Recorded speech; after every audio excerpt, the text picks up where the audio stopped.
Chapter 8 Liu Yang. Guys please like, subscribe and share my channel. मैं ही वह व्यक्ति था जिसने उन्हें ये विश्वास दिलाया, क्या कोई समस्या है?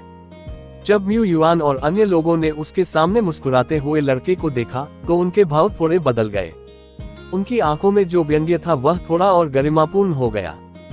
जाहिरा तौर पर उनमें अभी भी म्यू चेन के प्रति थोड़ा डर था। हम कितना अहंकारी है। हालांकि म्यू युआन ठीक होने वाले पहले व्यक्ति थे। उसने म्यू चेन को घूरकर देखा और ठंडी सांस छोड़ी। वह 7 दिन पहले आध्यात्मिक आंदोलन चरण के प्रारंभिक चरण में भी आगे बढ़े। उसके पीछे 2 व्यक्ति जू डोंग और जियो कुन भी आगे बढ़ने वाले थे।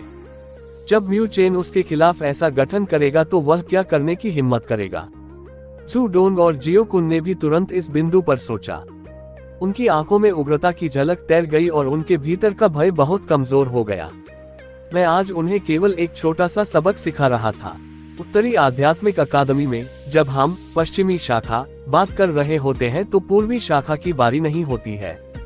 म्यू युआन ने ताली बजाई और म्यू चेन की ओर व्यंग्य किया। जहां तक आपकी बात है, मुझे लगता है कि आप कल के बाद ऐसे शब्द कहने की हिम्मत नहीं करेंगे। आसपास के सभी छात्र जमे हुए थे और आवाज निकालने की हिम्मत नहीं कर रहे थे। उन्होंने अहंकारी म्यू युआन को घूर कर देखा। पूर्वी शाखा के छात्रों का समूह मन ही मन क्रोधित था, फिर भी उन्होंने आक्रोश को अपने तक ही सीमित रखा। ये शब्द कहने के बाद उसने अपना हाथ ऐसे हिलाया मानो वह दूसरों के साथ निकल जाना चाहता हो। पूर्वी शाखा के पास जो अधिकार और शक्ति थी उसे कमजोर करने के लिए उसने आज पहले ही अपना अधिकार और शक्ति प्रदर्शित कर दी थी। सू लिंग और अन्य लोग बेहद क्रोधित थे और उन्होंने अपनी मुठियां भींच ली। हालांकि दूसरे पक्ष के पास अब एक शक्तिशाली गति थी। भले ही म्यू चेन अंततः आ भी गया हो, वह अब उसके खिलाफ लड़ने की हिम्मत नहीं करेगा। मैं पूछने जा रहा हूँ। उनके पीछे से एक आवाज आई। म्यू युआन और अन्य लोग एक पल के लिए रुके और पीछे मुड़कर सू लिंग के सामने खड़े लड़के को देखने लगे। इस समय म्यू चेन के चेहरे पर मुस्कान थी। क्या आपका इरादा जाने से पहले माफी मांगने का नहीं है? आसपास की आवाजें मानो शांत हो गई थी। कई लड़के लड़कियां मुस्कुरा रहे लड़के को अचंभित होकर देखते रहे। हालांकि म्यू चेन के चेहरे पर एक शानदार मुस्कान थी, लेकिन उन्हें इससे तेज ठंड महसूस हो रही थी। सू लिंग और अन्य लोग भी एक पल के लिए ठिठक गए। फिर उनका चेहरा लाल हो गया। उन्हें विश्वास नहीं था कि जब हालात ऐसे थे तब भी म्यू चेन उनके लिए आगे आएगा। माफी मांगो। म्यू युआन का चेहरा गंभीर हो गया। उन्होंने व्यंग्य भरी मुस्कान बिखेरी और कहा, क्यों? नॉर्डर्न स्पिरिचुअल एकेडमी में उन्हें घमंडी होने की आदत थी। क्या यह आदमी पागल है जो उससे माफी मांगने को कह रहा है? ऐसा लगता है कि बात करना बेकार है। म्यू चेन ने सिर हिलाया और कुछ कहे बिना वह धीरे धीरे म्यू युआन और अन्य लोगों की ओर चला गया। म्यू युआन और अन्य लोगों ने निराशाजनक भाव से म्यू चेन की ओर देखा। उनकी आंखों ने एक पल के लिए संपर्क किया और वे उन आंखों के भीतर ठंडक का संकेत देख सकते थे। उत्तरी आध्यात्मिक अकादमी के भीतर म्यू चेन हमेशा अपेक्षाकृत कम प्रोफाइल में रहे थे। जू डोंग को हराने के अलावा उसने कोई उल्लेखनीय कार्य नहीं किया था। हालांकि नॉर्डर्न स्पिरिचुअल एकेडमी अर्थ क्लास का कोई भी छात्र उसे कम आंकने की हिम्मत नहीं करेगा। यहाँ तक कि म्यू युआन जैसे अनियंत्रित लोग भी उससे डरते होंगे।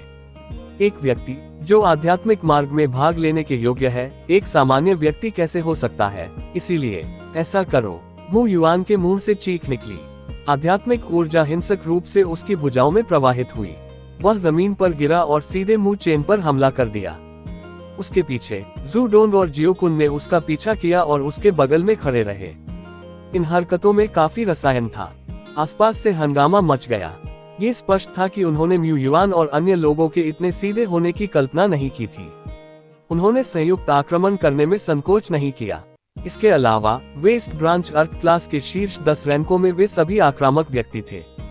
म्यू युआन तीनों में से सबसे मजबूत था। वह पहले ही आध्यात्मिक आंदोलन चरण के प्रारंभिक चरण में आगे बढ़ चुके थे। इस प्रकार उसका आक्रमण भी सबसे क्रूर था। उसकी हथेलियों के चारों ओर लिपटी आध्यात्मिक ऊर्जा और उससे आने वाली हवाएं ब्लेड की तरह थी। उसने गुस्से में म्यू चेन पर हमला कर दिया। हालांकि जब तार की हवाएं म्यू चेन पर प्रहार करने वाली थी तो उसने धीरे से आधा कदम किनारे की ओर बढ़ाया और उसका शरीर म्यू युआन के पास से गुजर गया। उसके सुंदर चेहरे पर भौहें थोड़ी झुकी हुई थी और जैसे एक तेज तलवार म्यान से बाहर हो जाती है, मूल रूप से सौम्य चेहरा तुरंत ठंडा और आक्रामक हो गया। वह सीधे म्यू युआन के खिलाफ नहीं गया और इसके बजाय सीधे जू डोंग और जियो कुन के पास गया, जो म्यू युआन से थोड़ा पीछे थे क्योंकि उसने म्यू युआन से परहेज किया था। जैसे ही उसने अपनी हथेली खोली, अंधेरे आध्यात्मिक ऊर्जा ने उसकी उंगलियों को घेर लिया। आध्यात्मिक ऊर्जा के बढ़ने पर हवा की तेज आवाज हल्की सी सुनी जा सकती थी। उसने जू डोंग और जियो कुन की ओर एक थप्पड़ मारा। म्यू चेन के इस कदम से जू डोंग और जियो कुन हैरान रह गए। हालांकि उनके पास इससे बचने का समय नहीं था। उन्होंने तुरंत अपने दांत काटे और अपनी पूरी ताकत से मुक्का मारा। जब तक वे म्यू चेन को एक पल के लिए रोकने में सक्षम थे, म्यू युआन पीछे मुड़कर उनकी सहायता करने में सक्षम था। जब ऐसा होता है तो म्यू चेन पूरी तरह से घिर जाएगा और हमलों के लिए तैयार हो जाएगा। जू डोंग और जियो कुन की वेस्ट ब्रांच अर्थ क्लास में रैंकिंग थी। स्वाभाविक रूप से वे कोई सामान्य व्यक्ति नहीं थे। हालांकि वे अभी भी उनके सामने लड़के की ताकत और उसके हमलों में दक्षता को थोड़ा गलत आंक रहे थे। जब दोनों मुठ्ठियां बाहर की ओर फिटी तो म्यू चेन की हथेली अचानक उनके मुखों की सतह से टकरा गई। ये हिंसक रूप से और नीचे चला गया और उनकी कलाइयों पर आ गिरा। फिर उसने शक्तिशाली ढंग से खींचे जाने और उनके मुक्के की गति के कारण उन दोनों के शरीर आगे की ओर उड़ गए। उनके शरीर अस्थिर हो गए।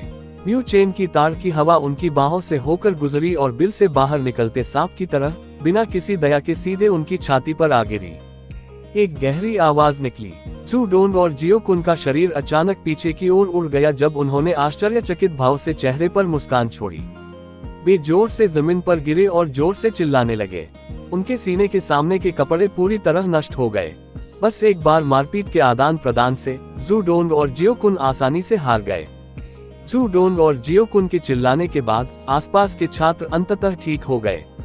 वे लापरवाही से मुस्कुराए बिना नहीं रह सके। क्या ये बहुत तेज नहीं था? म्यू चेन पीछे से गुस्से भरी दहाड़ सुनाई दी। जब म्यू युआन ने ये दृश्य देखा तो वह इतना क्रोधित हुआ कि उसका चेहरा लाल हो गया। उसने कल्पना नहीं की थी कि म्यू चेन वास्तव में उससे दूर रहेगा और पहले जू डोंग और जियो कुन की देखभाल करेगा। Flame palm. म्यू युआन की हथेलियों के ऊपर एक उग्र लाल आध्यात्मिक ऊर्जा फूट पड़ी। जैसे ही आध्यात्मिक ऊर्जा बढ़ी, यह आग की तरह थी और हवा थोड़ी गर्म हो गई। आसपास के छात्र जोर जोर से चिल्लाने लगे। क्या ये वेस्ट ब्रांच अर्थ क्लास की दूसरी रैंक की ताकत है? म्यू चेन भी इस समय पलट गया।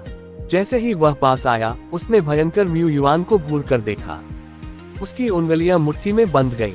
थोड़ी सी भी टालमटोल वाली कार्रवाई नहीं की गई और एक अंधेरी आध्यात्मिक ऊर्जा से घिरा हुआ एक मुक्का चला दिया गया। मुट्ठी और हथेली ने एक दूसरे पर जोरदार बमबारी की। इससे हवा का एक झोंका फैल गया। लाल और गहरा रंग एक दूसरे को काटते हैं। हालांकि म्यू युआन का चेहरा तुरंत खून से लाल हो गया। उसका शरीर जोर से कांप उठा और पुच्ची की आवाज के साथ उसने अपने मुंह से ताजा खून उगल दिया। वह कुछ कदम पीछे की ओर लड़खड़ाया और अंततः अपने बट के बल बैठ गया। बस एक चाल में ही जीत तय हो गई। हालांकि वे दोनों आध्यात्मिक आंदोलन के प्रारंभिक चरण में थे, लेकिन यह स्पष्ट था कि म्यू चेन की आध्यात्मिक ऊर्जा अधिक सघन और तीव्र थी। म्यू युआन इसकी बिल्कुल भी तुलना नहीं कर सकता था। जू डोंग और जियो कुन, जिन्हें पहले जमीन पर पीटा गया था, ने आश्चर्यचकित अभिव्यक्ति दी। म्यू युआन के पास आध्यात्मिक आंदोलन के प्रारंभिक चरण की ताकत थी, फिर भी वह म्यू चेन का एक भी मुक्का क्यों नहीं झेल सका? यह कैसे संभव है? म्यू युआन के चेहरे पर भी अविश्वास का भाव था क्योंकि वह अजीब तरह से जमीन पर बैठा था। उसे अपने मुंह से खून पोंछने की भी याद नहीं रही। भाई म्यू अद्भुत है। चू लिंग और अन्य लोग पूरी तरह से स्तब्ध थे। जल्द ही उनके चेहरे पर परमानंद भर आया। उन्हें उम्मीद नहीं थी कि जब म्यू चेन उनमें से 3 के खिलाफ लड़ रहा था तब भी वह भारी बढ़त हासिल कर पाएगा। हालांकि म्यू चेन की अभिव्यक्ति शांत थी। उसने अजीब म्यू युआन को देखा और मुस्कुराया। अब क्या आप माफी मांग सकते हैं? म्यू युआन का चेहरा थोड़ा बदल गया। उसने अपने दांत पीस लिए और चिल्लाया, सपने देखो। म्यू चेन को उम्मीद थी कि वह ऐसा कहेगा।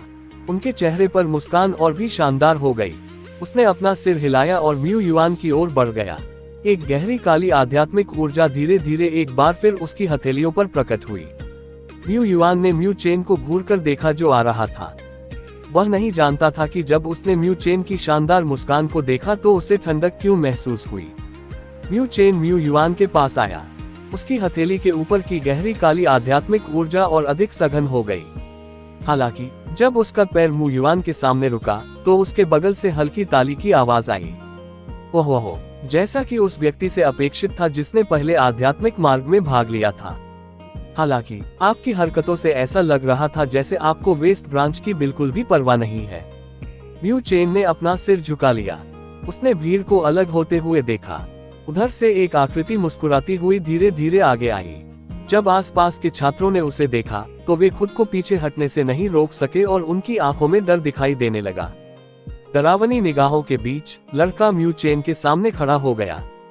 उसका रूप कुछ सुंदर था, हालांकि उसके होठों के कोने में जिद के साथ साथ गर्व की भावना भी झलक रही थी जिसे छुपाया नहीं जा सकता था। इस समय उसने अपनी बाहें पार कर ली और म्यू चेन को घूरते हुए ऐसा भाव था मानो वह अपने शिकार को देख रहा हो। ये वेस्ट ब्रांच अर्थ क्लास का नंबर 1 व्यक्ति लियू यांग था। Please guys subscribe to my channel and like the video.